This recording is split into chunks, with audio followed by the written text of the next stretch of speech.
What up? Happy 2026. We are continuing to play through Druid builds, and Wolf Druid has really exceeded our expectations. The damage from this build is absolutely outrageous. Wolf Druid is a really fast-paced build. It just jumps between packs of enemies and slashes them down. It freezes everything so it's really safe for a melee build, and it also clears out packs of enemies with super satisfying Herald of Ice pops. So let's talk about the build, but before we do, help us out with some YouTube busy work. Like, subscribe, and hype this video if you're on mobile. These all tell YouTube to show our content to more people, which helps us keep doing this. So let's talk about Wolf Druid. The mapping is quick and snappy, and it's pretty easy. It really is just kind of two buttons. Leap to enemies, slash them down. Bossing is also pretty fun. It requires a bit of comboing, but the burst damage payoff for it is absolutely massive. So one of the big reasons that this build has so much damage is that it is able to scale an absolutely enormous amount of damage as extra. So that's damage as extra cold for the most part, but also damage as extra fire, damage as extra lightning, and even damage as extra physical. So any damage values that you add, whether it's through weapon prefixes or ring prefixes, is going to get multiplied by like literally over 100%. Based just on the amount of damage as extra that you have in a kind of standard setup, you're getting something like 150 to 200% extra damage, which is completely insane. That's not including all of the increased damage scaling that you get on frozen enemies or stunned enemies or nearby enemies or anything else like that. You also have rage in this build, and you can get up to 80 rage, so that's another 80% more attack damage as well, on top of everything else that's going on. So we did write a Mobalytics guide, and we put a bit of extra stank on this one because there is a bit more complexity in this build. There's like a lot of overlapping, interacting things that make the build so strong and really make it do so much damage that we felt like, yeah, there was a little bit more to write up here. Also, there's kind of a bit of a bossing combo that we kind of want to talk about. So let's kind of go through the skills one by one here and just talk about them a bit. This will focus more on leveling than it will on in-game, because at this point the character's still sort of halfway between the kind of just finish the campaign, getting into in-game, and really blasting like super high-level juice maps. With that being said, doing our XP farming strategy that we put out as our last video, it only took like 9 maps to go from the end of the campaign to like mid-80s, and doing 4th Ascendancy, putting on all the like good gear, you know, level 80 plus gear, that would make this character very strong. Alright, so let's start with a basic skill that you get from level 1. You have your talisman that you'll put on. You'll be able to choose between bear form and werewolf form, and Shred is the werewolf form basic skill, and what it does is it just does like a multi-slash combo, and you're able to get 2 hits on that final hit out of Crescendo. If you use Crescendo too, you get like some more attack speed. More attack speed is going to be super valuable for Shred, getting attack speed out of rapid attacks.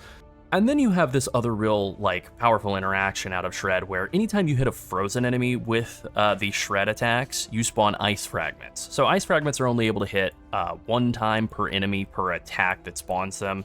Like, there's like a lot of words here, but basically like each one of these hits spawns an ice fragment if you're hitting a frozen enemy. So when you're fighting a boss, you want to freeze them and then hit them with Shred a bunch, and that will make the ice fragments all spawn, and then they'll do a bunch of damage, and there's kind of a bit of a combo that goes along with that. So this support gem, Long Fuse, does make it so that the ice fragments take longer to explode and do more damage, but that middle line grenades can't explode before the end of their detonation time doesn't work with the ice fragments. And so we're able to detonate them with Cross Slash, which we'll talk about in a second. And then Overextend kind of makes sense as the final gem for Shred, because we are playing an Oracle, we're getting guaranteed crits out of that, so having more crit damage bonus is huge, and Daze is kind of a bad debuff. Like when you're mapping, getting extra stun buildup on you is really not very good, but for bossing, who cares, right? You're not getting stunned while bossing, so it's fine. So the main skill that you're using, the main 2 skills that you're using when you're just kind of moving around and mapping, are Pounce and Lunar Assault. Lunar Assault you're able to get at level 1 or level 2, and Pounce you're able to get at level 6, and you're going to be using these throughout the whole campaign to move quickly through packs of mobs and just cleave down enemies. And I am using the whole Blood Moon MTX on all the skills, so it looks cool, turns everything from blue to red. Big fan.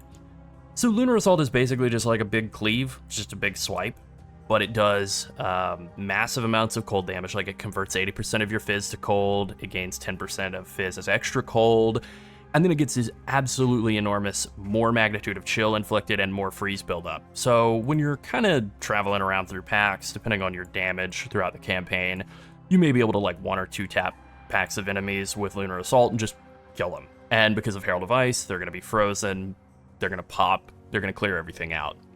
So one of the really useful things that you can do, since we're kind of later into a league, we're not on a league start budget or anything, is you can make an Ancestral Cult 2 for yourself for this, like, at level 1, and ancestrally boosting Lunar Assault does make it so that when you cast it, an extra ghost version of yourself will appear and just also cast Lunar Assault. So you're getting 2 Lunar Assaults for the price of 1 every 3 seconds, which is huge when you're just trying to zip through maps and cleave stuff down. Then there's Bater's Vengeance, which just really only comes into play in the end game. This skill, or this support gem rather, is very cheap. I think it costs less than Exalt last I looked. And it makes it so that, this is like perfectly made for this skill, right? It makes it so that when you have this skill freeze an enemy and you have some rage, you gain damage extra cold for 20 seconds, and that does scale with skill effect duration, so it's more like 30, and if you're sitting around with full rage, that's like 80% damage is extra cold, which is completely insane. Then, of course, there's Pounce, and the thing that's interesting about Pounce is, like, by default, it applies a mark that when you kill the enemy, it summons some wolves. This can be helpful very early on in the campaign, just to give you some stuff to tank for you. Like, this character was actually surprisingly tanky in the campaign and in early mapping compared to, like, our expectations from having played, like, Ice Strike Monk in the past. We expected this to be, like, really flimsy, and it was actually a lot better than expected. But you are able to hook a mark into this and have it auto-apply that mark instead for free. It doesn't cost any mana, other than mana or life, since we're using blood magic required to cast Pounce itself. But then you're able to get a bunch of benefits out of the mark. You're able to consume the mark with Cross Slash. You're able to get Mark of Siphoning, so you can leech mana and life, and that's not based on physical damage, that's based on elemental damage on enemies that are marked, so that's very helpful. You jump onto a boss and then you just start slashing, and it's going to leech life and mana, so very, very useful there. You can also get, like, built-in shock out of charged mark. You can get Blazing Critical, will give you guaranteed damage is extra fire damage whenever you crit with Pounce, and since again we're playing an Oracle, you're going to crit every single time you cast it, so even more damage is extra. And that's kind of where Freezing Mark comes in. Freezing Mark, whenever you consume it, which you consume it either by using Cross Slash on the enemy or freezing the enemy, you gain 30% of damage as extra cold. So, like, for the millionth time now, another damage as extra cold bonus is coming into play here. It also helps you with freezing up enemies, which is a thing you're definitely going to be doing on bosses, but also on packs, you know, throughout leveling areas. You jump onto them, hit them with 1 Lunar Assault, they're frozen, and die, and Herald of Ice explosion, and now everything's dead. And then Holy Descent just kind of makes sense as, like, that last support gem there, just to give yourself, like, a pretty nice regen buff, you know, while you're moving around. 5% of life per second out of consecrated ground, reduced effective curses if you're unlucky and you get hit with temp chains, doesn't hurt.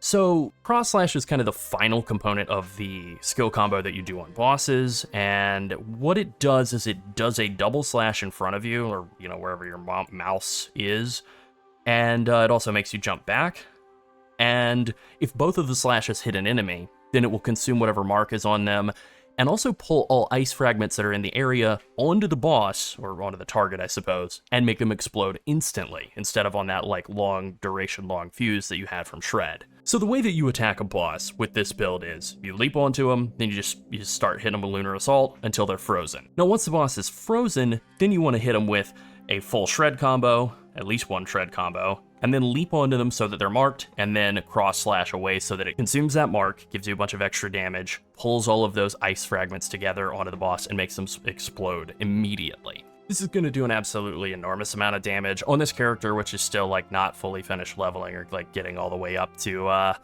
like, whatever maximum gear or anything. This is for, like, non-powerful bosses. This is killing them before the combo's even, like, fully completed. So there's a little bit more that you can add into this combo as well, and just kind of into the set of skills that you're using, and the first of those would be Arctic Howl. This is a skill you pick up fairly early on in the campaign, and it's a war cry. It's very basic, like, you use it, and if an enemy nearby is either primed for freeze or is already frozen, you'll get a buff that will then empower your next several attacks. You know, pretty typical war cry stuff where it's based on the amount of enemy power nearby, and then we just scale that with all the normal war cry related stuff, you know, like Raging Cry and Tireless and, you know, some other stuff like that. So this is something you can use in that boss combo, you know, leap onto them, freeze them, and then hit them with a Arctic Howl, then do a Shred combo, leap again, Cross Slash. That is a thing you can do as well. It's a little wonky, I sometimes forget it, but it's definitely a thing that is, like, an option for just adding a little extra damage as well. Then the last piece of the puzzle, the thing that really ties all the damage together, is Lunar Blessing. So this is a skill that you'll pick up kind of midway through the campaign, like toward the back end of the campaign. And what it does is at first acquiring it just kind of gives you a basic offensive cooldown. You can press the button and you get like a bunch of extra damage as cold, and you turn into like super werewolf form for a little while. And then it goes on a long cooldown. It's like 22 seconds or 24 seconds baseline, something like that. And the base duration is something like 5 or 6 seconds. So pretty simple. You use it when you're about to combo a boss, bit of extra damage. Eventually you'll be able to run Eternal Rage, which just gives you constant rage generation all the time. It costs a ton of spirit, 100 spirit, so this is something you'll probably want to try to get after you've either like finished a campaign or I actually started playing around with it like in the final one of the intermissions and it felt pretty dope. So, you know, whenever you're able to get some spirit to make this work, which if you're just like twinking your character out, you can make it work earlier, but yeah, the point is, Eternal Rage and Herald of Ice are both kind of mandatory for this to all really work, and once you have them both running, you're able to use Lunar Blessing, and Lunar Blessing will consume all of your rage, and then last longer based on the rage that you've spent. So as you can see, 13-second cooldown here, because we do have a fair amount of cooldown reduction through the intermission and through the passive tree, and you can see 27-second duration. So it's incredibly easy to maintain uptime on this. We do have a little bit of rage generation on hit, but more importantly, we just get that rage generation out of Eternal Rage. And what Lunar Blessing does is it gives you, like you can see here, 76% of damage gained is extra cold, so a massive damage bonus. But it also summons a bunch of moonbeams. Whenever you attack an enemy, you summon moonbeams around, and they just hit enemies, and they do basically just like a bunch of cold attack damage, and they can freeze enemies, and they can cause Herald of Ice procs and explosions and clear stuff out. And then finally we have Herald of Ice. It's kind of our first aura, you know, thing we take in Act 1. Feels pretty good in conjunction with Lunar Assault for the whole campaign. We're just using like pretty normal stuff on it, Magnified Area and Elemental Armament. And then because we do get some damage as extra physical, and we have a lot of physical damage, we can do like Armor Break and Armor Explosion and Uruk Smelting, and that helps with a lot more explosions happening, breaking armor, popping enemies, making them all blow up. And that's why this build has so much insane AoE clear, is because of being able to combo all of that stuff off of Herald of Ice in conjunction with the moonbeams coming from Lunar Blessing whenever we're using Lunar Assault on packs of enemies. Then the final skill here is Overwhelming Presence. This is really just something you can make as your second aura. You don't have to use it. There are a couple of other options you can play around with as like a third aura if you have enough spirit, but you definitely don't need it. Basically what it does is it just lowers ailment threshold and stun threshold for enemies, so it's pretty cool to have Overwhelming Presence if you can afford it, but it's definitely not mandatory. And some of the bonuses like Cannibalism that you can get on Eternal Rage and maybe Precision, depending on how much accuracy you have, may actually just wind up being more worth it, which certainly that's the case that I'm in, since I don't even have enough spirit to use both of them anyway. I haven't noticed not having Overwhelming Presence, but for fighting a boss, lowering their ailment threshold may feel a little bit better. Alright, now let's talk about the passive trees, and we'll kind of talk about the setup that we have for leveling. So doing a druid coming out through these hybrid damage nodes just feels really good. Guardian of the Wilds is awesome for leveling, and then since we are trying to freeze enemies, getting things like Radial Force and Personal Touch early, getting that immobilization buildup that accounts for freeze and for stun. Those are the two main crowd controls we're using, and it works for both of them, so that feels pretty good. Primal Spirit's kind of nice. And then we're just kind of making our way down here. We are playing an Oracle, so our first Ascendancy we are taking Unseen Path, and we're kind of taking advantage of some of those bonuses that come from Unseen Path, things like Hidden Forms, getting 8% of damages extra, random element while shapeshifted. Theoretically, when you get your second Ascendancy, you could swap over to Forced Outcome, like just give that up and take Forced Outcome, but we didn't do that, and it felt pretty good actually to have Limitless Pursuit, the 10% move speed and like 26%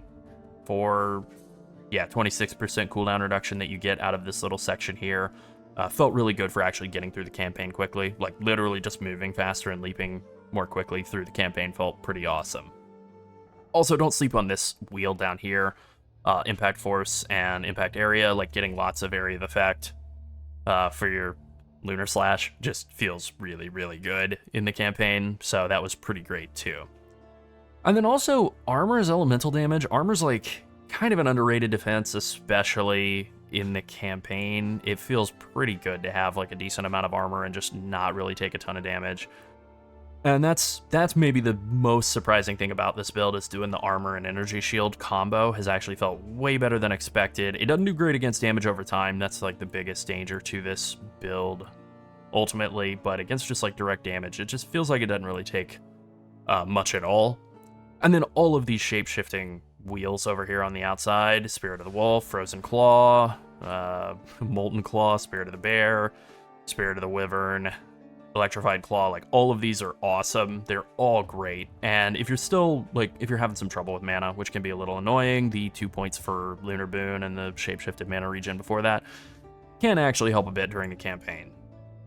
Other than that, like, once you get out here to endlessly soaring, if you're able to get Endless Rage by the time you have this, you're actually going to be able to maintain Lunar Blessing pretty much all the time, just with like these couple of nodes and Eternal Rage. And this is kind of the full in-game setup that we're going toward. We'll play around with this some more in the future, but like the idea of like a Resolute technique from nothing lets you pick up so many awesome nodes over here. Honorless, Behemoth, Unbending, and then of course Overwhelming Strike is like the best, most anointable node in the tree for this build, so just being able to pick that up off of a from nothing is pretty awesome. And then we're just able to take advantage of so much of the Oracle's power, like the ability to take nodes without having to branch over to them. Dangerous Blossom, all the stuff in this wheel, Dimensional Weak Spot, Storm Charge. Like, there's so much good stuff here. There's so much good stuff here that we're able to pick up without having to path through some garbage.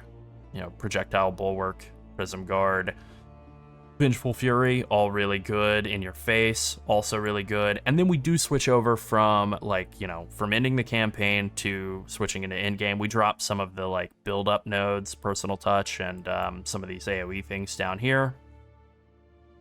And we get a bunch of Rage nodes because we are starting to use Rage, and that will really jack up the amount of damage that you do once you get into endgame and you're able to, like, start using Eternal Rage and take advantage of Rage-related stuff. All right, so something I know is going to get a lot of questions is this section over here around Mind Over Matter. So Sanguimatic Rituals gives you some life regen. It's not a ton. It also gives you this bonus that makes Arcane Surge count for your life regen, and something that you can maybe play around with, we've played around with, we're still kind of on the fence about, but it's whatever, it's in here for now, is taking Arcane Surge on critical hit and Touch the Arcane to give you like more life regen in conjunction with that Sanguimatic Rituals, and then playing around with like getting more life regen, maybe using like Vitality as a support gem for an aura, something like that. But if you don't want to play around with that, like if that feels like too many points, you can obviously not bother. There's still some really good defensive stuff over here, like Calibration for more energy shield, Runic Helm for more energy shield based on the armor on your helmet. You can just run a straight armor helmet, and then kind of on the opposite side of things over here, Iron Slippers. You can run a pure energy shield pair of boots and get a bunch of armor out of that, so that's also pretty nice. Ultimately, the one thing that we maybe kind of like aren't as certain about with the Arcane Surge scaling stuff, whatever, is that there are just some like other good bonuses over here that you could maybe take instead, like Unimpeded. Reduced slowing potency of effects is pretty cool. Breaking Blows, getting like more area of effect, could also be pretty nice. So like some stuff over here to play with. Even just the small passive 20% increased melee damage against immobilized enemies, like 4% more damage. That's pretty massive. So, you know, we'll kind of play around with this some more and do more of an in-game update on the build as we continue to progress it. But thus far, it has really, really been just doing so much more damage than expected, and also more tanky than expected. All right, so now let's talk a little bit about the Oracle tree. So we did already talk about this some when going over the Plant Druid, but just to hit on it in a quick version, like Walk the Path, Not Take It, just gives you all these like extra bonuses around the tree as an Oracle, which are interesting, kind of cool. Entwined Realities allows you to turn all these basically worthless keystones into from nothings, which is awesome. And we are actually using blood magic, so that's pretty useful to be able to, you know, build around that and get some of these good nodes without having to travel. But then more importantly, the reason that you really want to play Oracle is Lesser Harm basically makes you crit immune. Like, crit chance against you is unlucky. They have to roll a crit twice in order to crit, which means like 5% crit goes down to less than 1% actual crit chance, and even like 15% crit. You know, you're running a map with crit mods on it. Monster crit chance is still like in the low single digits, so it's just very hard for enemies to actually crit against you. And then damage being unlucky is useful too, especially if you are playing an armor-based build, which we are playing armor and energy shield hybrid. So this is a really good defensive node. And then Forced Outcome makes it so that you are guaranteed to crit. Every time you use any skill, it's guaranteed to crit, and basically it just rolls the same crit chance roll as it would, and if it crits, then it crits, and if it doesn't crit, then it re-rolls it, but with 30% less crit bonus, and it just keeps doing that over and over again until you get a crit. So we're able to get a lot of things that are like only able to work off of crits to just work all the time. So this is obviously a huge damage increase that isn't like, it doesn't show in PoB, it doesn't show in the in-game tooltip. It's hard to like actually measure how much this increases your damage, but we know it increases our damage by a lot because you can drop it and see your damage fall way off. And yeah, it's just really, really good. Oracle's an insanely strong Ascendancy, and honestly, it's kind of blown Shaman out of the water, with Shaman looked like it was going to be the better of the two coming into the league, and Oracle has greatly exceeded everybody's expectations at this point. All right, so talking about gear, so throughout the campaign, it's pretty basic. You just want like as much damage as you can possibly get. For what we actually did, we just like alked a bunch of random gear and just kind of went with it for pretty much the whole campaign. Started like throwing exalts onto it in like Act 3 and 4. And that pretty much worked. It was very simple. You know, just like as much physical damage, frost or cold, fire, lightning, any of that flat damage you can get is good. Any life and mana leech you can get is also helpful. Life and resistance is pretty basic. For the end game, you know, this is kind of still thrown together. The only unique that we're using is Sign Equo, the gloves from Arbiter of Ash, and these just work really well with everything that this build does. It makes it so that you freeze and stun enemies at 50% instead of 100. Makes it very easy to freeze enemies, even bosses, and then they also take 20% more damage. So this is basically the only piece of like damage-oriented, unique gear that you need at all. This is so much damage, and they're not like ultra cheap. I think they cost like 4 or 5 divines at the time that we started playing with this, but it's a pretty good trade. They're a pretty massive damage increase, as you can see, like 26% damage loss to unequip these, so pretty huge. And then actually having to get enemies all the way up to 100% to freeze them instead of only 50% is way worse than 26%. So yeah, these are pretty insane. And then the rest of the gear is like pretty normal stuff, you know, flat fizz and cold damage and LE res and life leech and stats. That's maybe the hardest thing about this build, is you do have to get enough dexterity to be able to use Herald of Ice and Freezing Mark. You don't have to use them at max level, but other than that, you know, this build's gearing hasn't been too bad so far, and the damage has been absolutely outrageous. Again, getting like over 200% extra damage as cold and fire and lightning and physical has been completely insane. All right, so that's pretty much it for the build. We'll definitely do an in-game update once we've kind of got a little bit more, you know, pinnacle boss experience and stuff. Okay, be sure to like and subscribe if you enjoyed the video, and finally, thank you to all of our channel members. If you want to support us and help us make more PoE content, consider becoming a channel member as well. Thanks for watching. Bye.